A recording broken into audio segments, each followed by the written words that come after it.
میں آپ حضرات کو یہ دوبارہ یاد دلانا چاہتا ہوں، کیونکہ میرے علم میں یہ بات آئی ہے کہ میری ہی بعض تقاریر کو دوبارہ سے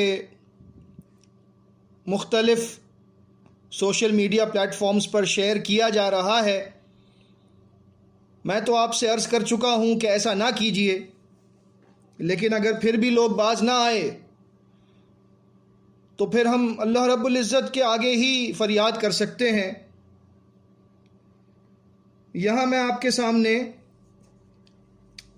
جماعت المسلمین کے کتابچے سلیمان صاحب اور ان کا علم ان کی اپنی تحریرات کے آئینے میں اشاعت نمبر 105 ہے، سلسلہ اشاعت نمبر 105۔ یہاں پر سید مسعود احمد صاحب رحمۃ اللہ علیہ لکھتے ہیں، اور ممکن ہے کہ آپ کو یہ سن کر اندازہ ہو جائے کہ آپ کو اس طرح کا کام نہیں کرنا چاہیے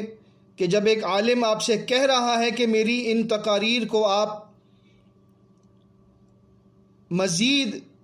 دعوتی کام کے لیے استعمال نہ کیجیے، لیکن پھر بھی آپ کرتے رہیں گے، تو پھر یہ سن لیجیے۔ لکھتے ہیں، ہم پہلے قبر پرست تھے، قبروں کا طواف کرتے تھے اور اس کو حق سمجھتے تھے۔ اب اگر قبر پرست حضرات ہماری پرانی تحریر یا تقریر سے قبر پرست فرقے کی حقانیت ثابت کریں تو کیا ہم اس فرقے کی حقانیت کو اب بھی تسلیم کر لیں؟ اگر نہیں تو فرق کی کیا وجہ ہے؟ قارئین کرام تو اس اصول سے بخوبی واقف ہوں گے کہ جب کوئی شخص کسی چیز سے تائب ہو جاتا ہے تو اس چیز کی موافقت میں اس شخص کی تمام تحریریں اور تقریریں کالعدم ہو جاتی ہیں۔ اب میں دوبارہ آپ حضرات سے یہ گزارش نہیں کروں گا، کیونکہ آپ سمجھدار ہیں، اور امید ہے کہ آئندہ کم از کم میری تقاریر یا میری تحریر کو تکفیریت کے فروغ کے لیے آپ استعمال نہیں کریں گے۔ اب ہم آتے ہیں عثمان ابن عفان رضی اللہ تعالی عنہ کی جو روایت میں نے آپ کے سامنے صحیح بخاری کتاب الاذان سے پیش کی تھی۔ اس سلسلے میں ایک بڑا حیرت انگیز انکشاف ہوا کہ میں نے صحیح تاریخ الاسلام والمسلمین کو اچھے طریقے سے اس کا مطالعہ کیا، لیکن مجھے سیرت عثمان رضی اللہ تعالی عنہ میں ان کی خلافت، خلیفہ راشد عثمان ابن عفان رضی اللہ تعالی عنہ کی خلافت کے دور کے جو واقعات ہیں اس میں پڑھ کر دیکھ لیا، لیکن مجھے کہیں بھی یہ انتہائی اہم بات نظر نہ آئی کہ جہاں پر عثمان ابن عفان رضی اللہ تعالی عنہ نے خروج کرنے والے، ان کے خلاف بغاوت کرنے والے امام فتنہ کی اقتداء میں نماز ادا کرنے کی اجازت دی تھی۔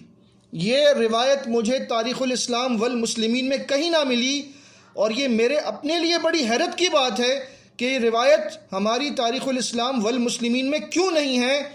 یہ ایک بڑا سوالیہ نشان ہے کہ اس کی کیا وجہ ہو سکتی ہے۔ بہرحال میں تو یہی کہوں گا، واللہ اعلم۔ بہرحال صحیح بخاری کتاب الاذان میں یہ حدیث موجود ہے جو میں نے آپ کے سامنے پیش کی۔ حدیث کا نمبر 695 ہے، اور کتاب الاذان میں باب نمبر 56 ہے، باب امامت المفتون والمبتدع، یعنی باغی اور بدعتی کی امامت کا بیان۔ اور اسی کے تحت امام بخاری اس حدیث کو لائے ہیں جو میں نے آپ کے سامنے پیش کی ہے کہ عثمان ابن عفان رضی اللہ تعالی عنہ نے باغیوں کے امام کے پیچھے نماز ادا کرنے کو کہہ دیا۔ اس کے بعد یہ روایت منہاج المسلمین کی شرح طیب الریاحین میں بھی موجود ہے، پہلی جلد میں، اور صفحہ نمبر 517 ہے، اور جو عنوان قائم کیا گیا ہے جس کے تحت دیگر احادیث پیش کی گئی ہیں، وہ عنوان ہے کیا کسی کلمہ گو کو کافر کہا جا سکتا ہے؟ اور اس عنوان کے تحت چند احادیث پیش کی گئی ہیں کہ جہاں پر تمام روایات کے آخر میں اسی حدیث کو نقل کیا گیا ہے جہاں عثمان رضی اللہ تعالی عنہ نے باغیوں کے امام کی اقتداء میں نماز ادا کرنے کو کہا ہے کہ نماز تو لوگوں کے اعمال میں سب سے بہتر کام ہے، جب یہ اچھا کام کریں تو تم ان کا ساتھ دو، اور جب یہ برائی کریں تو ان کی برائی سے اجتناب کرو۔ یقیناً بعض حضرات کے لیے امام بخاری کا اس حدیث کو صحیح بخاری میں لانا اور باب کی سرخی قائم کرنا کہ بدعتی کی اقتداء میں نماز اس کی امامت کا باب، یہ حیرت انگیز بات ہوگی۔ اور اصل مسئلہ یہی ہے، جب ہم لوگوں سے یہ سوال کرتے ہیں کہ آپ نے دین کا فہم، دین کی سمجھ کہاں سے حاصل کی، تو وہ کہتے ہیں جی ہم تو قرآن و حدیث سے دین کو سمجھتے ہیں۔ اس بات میں کوئی شک نہیں کہ رہتی دنیا تک حق کا پیمانہ قرآن و حدیث کے سوا کچھ بھی نہیں ہے، مگر یہاں سوال کی نوعیت مختلف ہے۔ واضح کرنے کے لیے ہم سوال اس طرح سے رکھتے ہیں کہ آپ نے قرآن اور حدیث کو کہاں سے سمجھا ہے؟ آخر قرآن و حدیث کو سمجھنے کا بھی تو کوئی ذریعہ ہوگا۔ یہ ذریعہ کہ جس کو ہم فہم اسلاف کہتے ہیں، تلاش حق کی عبارت میں نے آپ کے سامنے پیش کی تھی صفحہ نمبر 47 سے، کہ طریقہ تو وہی ٹھیک ہے، وہی حق ہے جو سلف صالحین کا تھا۔ ہم نے دین کا فہم کہاں سے لیا؟ کیا جماعت کے لٹریچر سے لیا، یا کہیں پر فروخت ہونے والی کتابوں سے حاصل کیا، یا جلسے اور اجتماعات میں سن کر فہم بنایا، یا تقریریں سن کر، یا مناظرے سن کر، یا ذاتی مطالعے سے؟ اصل مسئلہ یہ ہے کہ دین کے فہم کے لیے ہم نے کون سا راستہ اختیار کیا ہے۔ یہی وہ سوال ہے کہ جس کے جواب کے ذریعے یہ سارا مسئلہ سمجھ میں آ سکتا ہے۔ ہمارا مقصد جماعت کے لٹریچر کو یا کسی عالم دین کی تقریر کو یا تحریر کو، اس کی افادیت کو کم کرنا نہیں ہے، آپ کے سامنے پیش کر رہے ہم۔ اصل مسئلہ یہ ہے کہ وہ لٹریچر، وہ مواد، وہ تعلیمات کہ جن کو ہم صبح اور شام پڑھتے ہیں، آخر وہ بھی تو اسی دور میں لکھا گیا، اسی دور میں شائع کیا گیا، اسی دور میں ہم تک پہنچایا گیا، اور اس کے مطالعے کے بعد ہمارے اندر ایک سوچ پیدا ہوئی اور ہم نے قرآن اور حدیث کو اس مخصوص طریقے سے سمجھنا شروع کر دیا جو جماعت کے لٹریچر میں موجود ہے۔ اور سوال یہی پیدا ہوتا ہے کہ قرآن اور حدیث کو سمجھنے کا جو اصل مصدر ہے، کیا وہ 14ویں صدی کی تحقیق اور اس سے ماخوذ فہم ہے، یا پھر قرآن و حدیث کو سمجھنے کا صحیح مصدر وہ ہے کہ جو صحابہ کرام رضوان اللہ علیہم اجمعین اپنے فہم کے ذریعے لوگوں کو سکھا کر دنیا سے رخصت ہو گئے؟ اس سوال کے جواب میں یہ سب کچھ پوشیدہ ہے، اور یہیں سے آپ کو حق کی جستجو اپنے اندر پیدا کرنی ہے۔ آپ کو اس بات کے لیے کوشش کرنی ہے کہ جی ٹھیک ہے، ہم جماعت کے لٹریچر کی بہت قدر کرتے ہیں، الحمدللہ دعوتی اعتبار سے بہت ہی اچھی دعوت ہے ہمارے پاس، لیکن یہ ضروری نہیں ہے کہ قرآن اور حدیث کا جو فہم جماعت کے لٹریچر میں موجود ہے یہی حق ہو۔ جی ہاں، قرآن اور حدیث جو پیش کیا گیا وہ تو 100% حق ہے، لا ریب فی، لیکن جو اس سے سمجھ اور فہم حاصل کیا گیا، کیا وہ بھی اسی طرح سے حق ہے جس طرح سے قرآن اور حدیث حق ہے؟ یہ سوال ہم اپنے آپ سے کریں، اور جب ہم اس کی گہرائی میں جائیں گے تو ہمیں اندازہ ہوگا کہ بہت ساری بنیادی باتوں میں ہمارا فہم صحابہ کرام رضوان اللہ علیہم اجمعین کے فہم سے متصادم ہے، اور ایسی صورت میں ہمارے پاس ایک ہی راستہ ہے، یا تو ہم خوارج کی طرح قرآن کی آیات پڑھ کر اپنے فہم کے ذریعے ان کا ایک خاکہ تیار کریں اور پھر اپنے علاوہ سب کو غیر مسلم سمجھ کر ساری امت کی تکفیر کریں، یہاں تک کہ ہمارے اصول کی روح سے نعوذ باللہ صحابہ کرام رضوان اللہ علیہم اجمعین کی بھی تکفیر ہو جائے گی اگر ہم نے اس اصول کو ترک نہ کیا جو ہم نے بنایا ہے مسئلہ بیعت پر۔ دوسرا راستہ یہ ہے کہ ہم کہیں کہ جی حدیث تو ٹھیک ہے الحمدللہ، لیکن ہمیں اس کے فہم کے سلسلے میں غلط فہمی ہوئی ہے، ہم سے خطا ہوئی ہے، کیونکہ صحابہ کرام سے بہتر دین کا فہم کسی کا نہیں تھا، وہ اس امت کے بہترین لوگ تھے جن کی ضمانت اللہ کا قرآن ان الفاظ میں دیتا ہے کہ کنتم خیر امہ، جو آپ کے سامنے میں نے آیت پیش کی تھی سورہ آل عمران کی، کہ تم اس امت کا بہترین حصہ ہو۔ اور اللہ کے نبی صلی اللہ علیہ وسلم کی حدیث جو میں پہلے پیش کر چکا ہوں صحیح بخاری اور صحیح مسلم کے حوالے سے، خیر الناس قرنی، سب سے بہترین لوگ میرے دور کے لوگ ہیں۔ اب ان کو چھوڑ کر ہم اپنے فہم کے پیچھے چل پڑیں تو یقیناً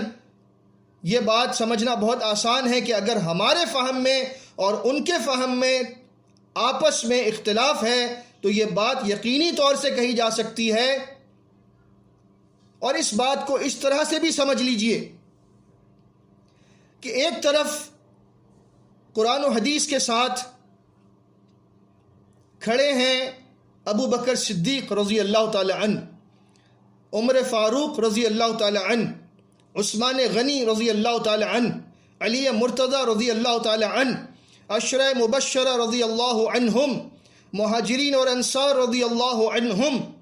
ایک طرف قرآن و حدیث کے الفاظ کے ساتھ یہ ہمارے بزرگ کھڑے ہیں، اسلاف امت کھڑے ہیں، ان کا فہم ہے، اور دوسری طرف قرآن و حدیث کے الفاظ کے ساتھ ہم جیسے لوگ کھڑے ہیں۔ جماعت کے علماء تمام آپ ایک جگہ ان کو جمع کر لیجئے، سید مسعود احمد صاحب رحمۃ اللہ علیہ سے لے کر تمام علماء کو آپ جمع کر لیجئے اور ایک طرف ان کو کھڑا کر دیجئے، اور دوسری جانب قرآن و حدیث کے ساتھ یہ مقدس جماعت المسلمین کھڑی ہے۔ میں ایک عام رکن جماعت سے سوال کرتا ہوں، اگر آپ کو ان دونوں میں سے کسی ایک طرف جانے کا آپشن دیا جائے تو آپ قرآن و حدیث کے ساتھ کھڑے کس گروہ کی طرف جانا پسند کریں گے؟ وہ گروہ جہاں قرآن و حدیث کے ساتھ صحابہ کرام رضوان اللہ علیہم اجمعین موجود ہیں، یا وہ گروہ جس میں قرآن و حدیث کے ساتھ موجودہ جماعت المسلمین کے علماء کھڑے ہیں؟ یقیناً کوئی بھی شخص اس بات کا آسانی سے جواب دے سکتا ہے کہ یقیناً ہم تو انہی کی طرف جائیں گے جن کے بارے میں اللہ کا قرآن کہتا ہے وَأَلْزَمَهُمْ كَلِمَةَ التَّقْوَى وَكَانُوا أَحَقَّ بِهَا وَأَهْلَهَا، اللہ نے ان کے ساتھ تقوی کی بات کو چمٹا دیا ہے، وہ اس کے حقدار بھی ہیں، اس کے اہل بھی ہیں۔ سورہ فتح میں جن کے بارے میں اللہ رب العزت کا قرآن کہتا ہے سورہ حجرات میں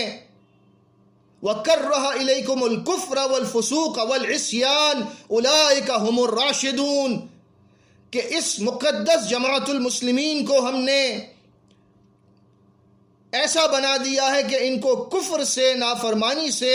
فسق اور فجور سے کراہت آتی ہے، نفرت آتی ہے، یہی لوگ سیدھے راستے پر ہیں۔ تو پھر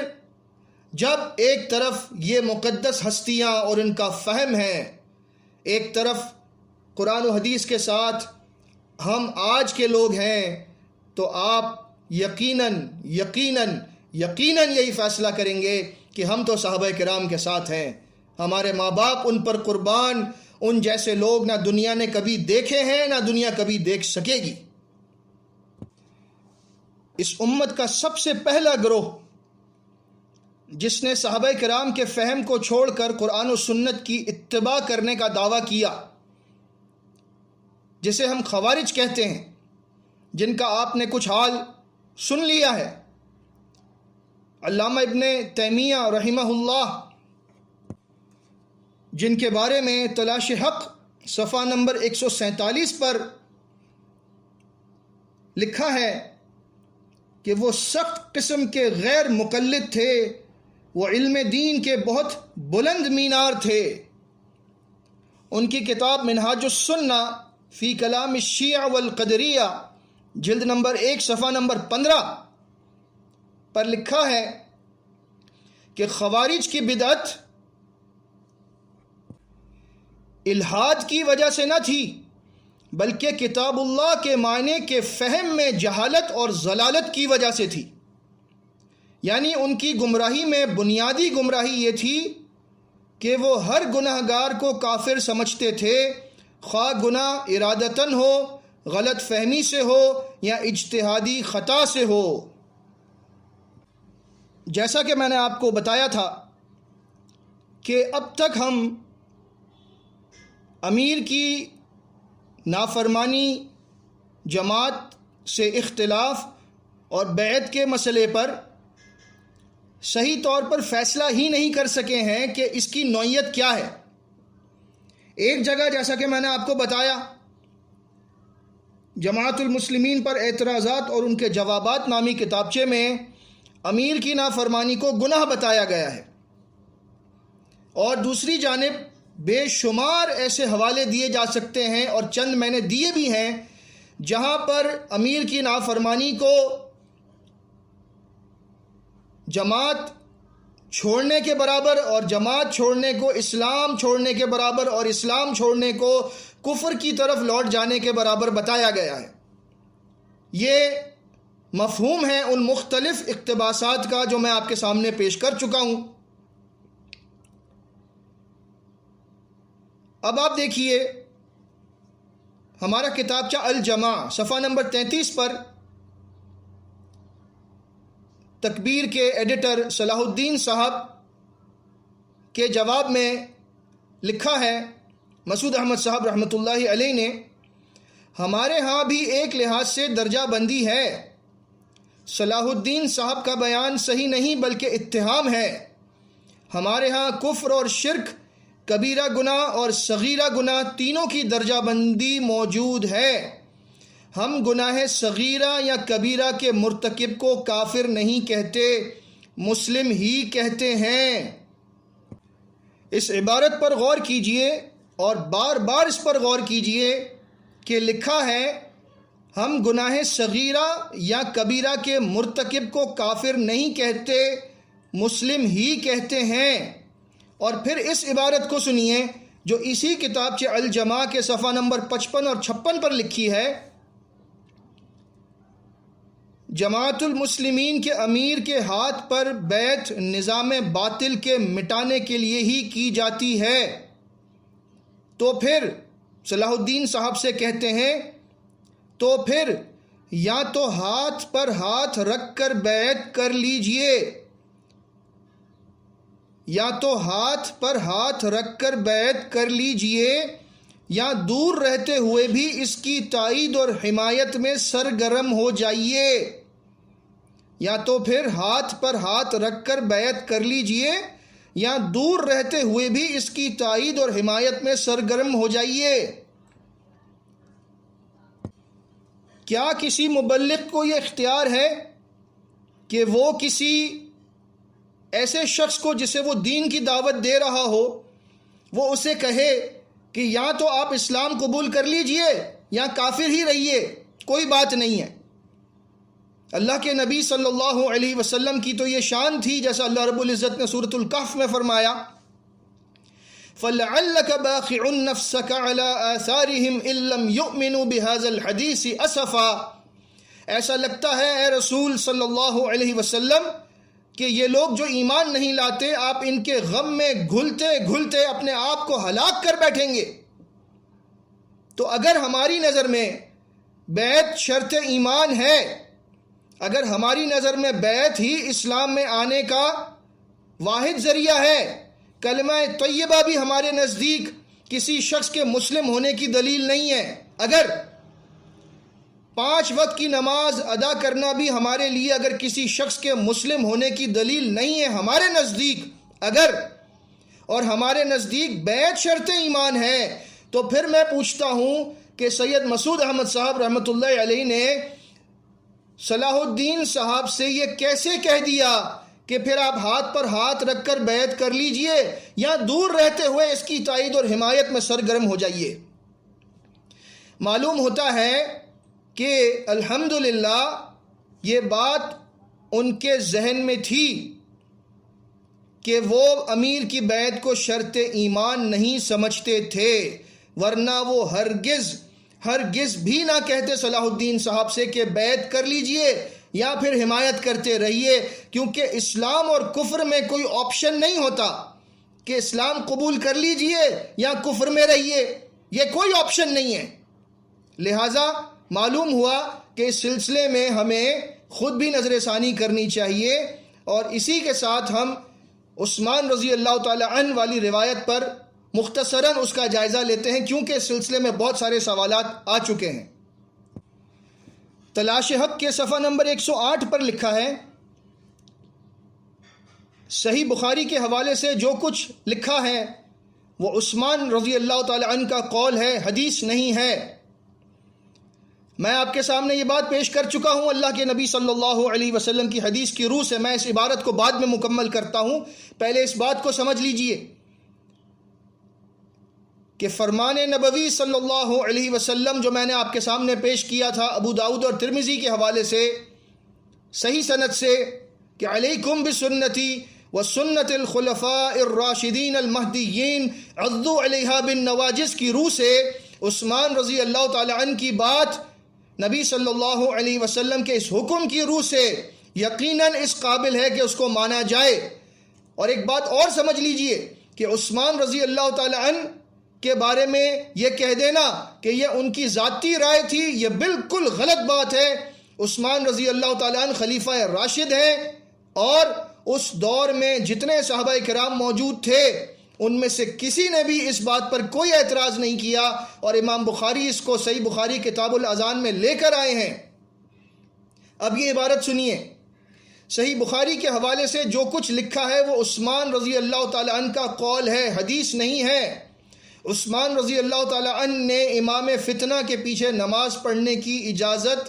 دی تھی۔ یہاں ایک بات یہ دیکھنی ہے کہ امام فتنہ کا اختلاف کیا تھا، کوئی مذہبی اختلاف نہیں تھا، اس کو عثمان رضی اللہ تعالیٰ عنہ کے سیاسی احکام میں اختلاف تھا۔ الحمدللہ اس عبارت سے یہ بات بالکل واضح ہو جاتی ہے کہ وہ شخص کے جو اس وقت عثمان رضی اللہ تعالی عنہ کے خلاف بغاوت کر رہا تھا، ان پر خروج کر چکا تھا، انہیں ان کے گھر میں محصور کر چکا تھا، مسجد پر قابض ہو چکا تھا، اس کے متبعین اس کی اقتداء میں وہاں نماز ادا کیا کرتے تھے، اور خود عثمان رضی اللہ تعالی عنہ نے اس کے باوجود کہ ہمارے اپنے قانون کی روح سے جو امیر سے بالشت کے برابر بھی دور ہو وہ اسلام کا پٹا اتار کر پھینک کر اسلام سے خارج ہو چکا ہوتا ہے، لہذا ہمارے اپنے قانون کی روح سے اس باغی کو ہم کہیں گے کہ یہ اسلام کا پٹا اتار کر اس نے پھینک دیا تھا، اور خروج کرنے کی وجہ سے اسلام سے خارج ہو چکا تھا، اور خلیفہ وقت کے سامنے بغاوت کرنے کی وجہ سے یقیناً یہ ہمارے اصول کی روح سے مسلم نہیں رہا تھا۔ لیکن جیسا کہ میں نے آپ سے پہلے بھی کہا کہ بیعت شرائط ایمان میں نہیں ہے، امیر کی اطاعت کے سلسلے میں جو سختی ہمارے ہاں کی جاتی ہے وہ صحابہ کرام کے دور میں نہیں تھی۔ اسی بات کا اشارہ آپ کو تلاش حق کی اس عبارت سے ملتا ہے، کوئی مذہبی اختلاف نہیں تھا، امام فتنہ کا اختلاف کوئی مذہبی اختلاف نہیں تھا، اس کو عثمان رضی اللہ تعالی عنہ کے سیاسی احکام میں اختلاف تھا۔ یعنی سیاسی احکام میں اختلاف ہونے کے ساتھ عثمان رضی اللہ تعالی عنہ کا لوگوں کو اس کے پیچھے نماز ادا کرنا، اس بات کا حکم جب وہ دیتے ہیں، معلوم ہوا کہ امیر کے خلاف خروج، بیعت کو توڑنا اور جماعت سے دوری اختیار کرنا صحابہ کرام کے نزدیک سیاسی اختلاف تھا۔ اور تلاش حق کی اس عبارت کی روح سے یہ بات ثابت ہوتی ہے کہ سیاسی احکام میں اختلاف جو کرتا ہے اس کے پیچھے داماد رسول ذو النورین عثمان ابن عفان رضی اللہ تعالی عنہ نے نماز ادا کرنے کے لیے کہہ دیا، لوگوں کو اجازت بھی دی، بلکہ لوگوں کو اس بات پر یہ کہہ کر کہ لوگ جب ان سے پوچھنے آئے کہ ہم نماز ادا کریں یا نہ کریں، نتحرج، ہمیں برا محسوس ہوتا ہے، تو یہ بھی فرما سکتے تھے کہ اگر تمہیں حرج محسوس ہوتا ہے تو تم دیکھ لو، لیکن ان سے کہا کہ تم جب لوگ اچھا کام کریں تم ان کے ساتھ نیک کام میں شامل ہو جاؤ۔ یعنی انہوں نے لوگوں کے دل میں جو حرج تھا اس سلسلے میں، جو ان کے دل میں اشکال تھا، اس کو یہ کہہ کر دور کر دیا کہ کوئی اشکال نہیں ہے، نماز ادا کرو۔ معلوم ہوا کہ عثمان رضی اللہ تعالیٰ عنہ نے اس کو مسلم ہی سمجھا۔ ایک اور عبارت سنیے، اعتراضات اور ان کے جوابات صفحہ نمبر 5 پر لکھا ہے۔ سید مسعود احمد صاحب رحمۃ اللہ علیہ لکھتے ہیں، عثمان رضی اللہ تعالیٰ عنہ کے زمانے کا فتنہ انتظامی نوعیت کا تھا، دینی نوعیت کا نہیں تھا۔ یہی وجہ ہے کہ عثمان رضی اللہ تعالیٰ عنہ نے اس فتنے کو کچلنے کی طرف توجہ نہیں دی، ورنہ ہر خلیفہ کا فرض ہے کہ وہ دین کی حفاظت کرے اور دین کے خلاف جتنے بھی فتنے اٹھے ان کا قلع کما کر دے۔ غور کیجئے اور بار بار غور کیجئے، الحمدللہ جو بات میں نے کہی تھی وہ جماعت کے لٹریچر سے ہی ثابت ہو رہی ہے۔ عثمان رضی اللہ تعالی عنہ کے زمانے کا فتنہ انتظامی نوعیت کا تھا، امیر کے خلاف خروج، بیعت کو توڑنا، خلیفہ وقت کو گھر میں محصور کرنا اور لوگوں کے اندر فتنہ پھیلانا، جسے آج بڑی آسانی سے کہہ دیا جاتا ہے کہ جناب یہ فرقوں میں گھل مل گئے ہیں، یہ جماعت کے علاوہ دیگر لوگوں کے پیچھے نماز ادا کر رہے ہیں اور نہ جانے کیا کچھ۔ بہرحال اس کا تو جواب ہم بعد میں دیں گے انشاءاللہ تعالی، کیونکہ یہ چیزیں اتنی اہمیت کی حامل نہیں ہیں کہ ان کا جواب دیا جائے، اصل تو دعوت کا کام ہے جو انشاءاللہ تعالی ہو رہا ہے۔ تو انتظامی نوعیت کے معاملات میں بھی ہمارے ہاں تو آدمی کو اسلام سے، جماعت سے خارج تصور کیا جاتا ہے، لیکن صحابہ کرام کے ہاں ایسے شخص کو نہ صرف یہ کہ مسلم سمجھا جاتا ہے بلکہ اس کے پیچھے نماز ادا کرنے کی تاکید عثمان ابن عفان رضی اللہ تعالی عنہ خود کرتے ہیں۔ اب سوچ لیجئے، اس عبارت سے یہ بات جب ثابت ہو گئی، ہمارے اپنے کتابچے سے ثابت ہو گئی کہ یہ تنظیمی نوعیت کا فتنہ تھا، شرائط ایمان یا اسلام کا مسئلہ نہیں تھا، تو پھر ہمارا اصرار کرنا کہ نہیں جناب یہ بیعت تو دینی مسئلہ ہے، شرط ایمان کا مسئلہ ہے، یہ تو اسلام کا مسئلہ ہے، اطاعت امیر سے تھوڑی سی بھی دوری اختیار کرنا اسلام سے نکل جانے کے مترادف ہے، تو پھر آپ یا تو اپنے فہم کو لے کر بیٹھے رہیے یا پھر آپ عثمان رضی اللہ تعالی عنہ اور تمام صحابہ کرام کے فہم کو سینے سے لگا لیجئے۔ خود اپنی کتابیں غور سے پڑھتے نہیں، خود اپنی کتابوں میں ہم دیکھتے نہیں کہ اس میں کیا لکھا ہوا ہے، بس جو سطحی علم ہے، جو ایک طریقے سے ہمارے اندر ایک بات ہمارے گویا کہ خون میں گردش کر رہی ہے کہ جناب جو ہماری بیعت میں نہیں ہے، جو ہماری جماعت میں نہیں ہے، بس وہ غیر مسلم ہے، اس کے ساتھ وہ تمام سلوک کرو جو غیر مسلموں کے ساتھ کیا جاتا ہے۔ لہٰذا اپنی اصلاح کیجئے۔ عثمان رضی اللہ تعالی عنہ نے امام فتنہ کی اقتداء میں نماز ادا کرنے کی تاکید فرمائی۔ امام بخاری رحمۃ اللہ علیہ نے اس پر باب قائم کیا کتاب الاذان میں کہ مفتون اور بدعتی کے پیچھے نماز ادا کرنے کے بارے میں باب ہے۔ اس سلسلے میں صلاۃ المسلمین میں بھی ایک اثر موجود ہے جو اس سوچ کے پرخچے اڑا کر رکھ دے گا کہ ہم جو کہتے ہیں کہ جی جس امام میں بدعت ہو اس کے پیچھے نماز ادا نہیں کرنی چاہیے،